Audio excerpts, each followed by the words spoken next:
മലയാളികൾ നെഞ്ചിലേറ്റിയ ഒപ്പം എന്ന മലയാള ചലച്ചിത്രത്തിലെ പ്രിയ ഗാനങ്ങൾക്ക് ഈണം പകർന്നുകൊണ്ട് മലയാള ചലച്ചിത്ര ഗാനശാഖയിലേക്ക് പുത്തൻ യുവത്വത്തിന്റെ ചുവടുവെപ്പുകളുമായി വന്ന ഫോർ മ്യൂസിക്സ് തങ്ങളുടെ ജീവിതാനുഭവങ്ങളിൽ ദൈവം കൈപിടിച്ചു നടത്തിയ നിമിഷങ്ങളുടെ അനുഭവ സാക്ഷ്യങ്ങളുമായി ആ ശക്തിയെ കർത്താവെന്ന് വിളിക്കാനാണ് ഞങ്ങൾക്കിഷ്ടം. ഞങ്ങൾ തിരിച്ചറിയുന്നു പ്രാർത്ഥനയാണ് എല്ലാത്തിൻ്റെയും ബേസ്. ആ ട്രസ്റ്റാണ് ഞങ്ങളിവിടെ വരുത്തിച്ചത്. ആ ഒരു പവർ അത് ജീസസ് ക്രൈസ്റ്റ് ആണെന്നാണ് ഞങ്ങൾ വിശ്വസിക്കുന്നത്.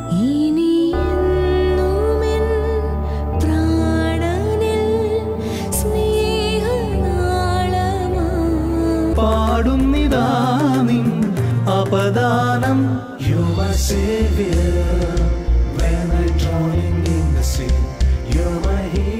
ഡേവിഡ്സ് ഹാർപ്പ് ദുഃഖശനി രാത്രി 10 മണിക്കും ഈസ്റ്റർ ദിനത്തിൽ വൈകിട്ട് 6:30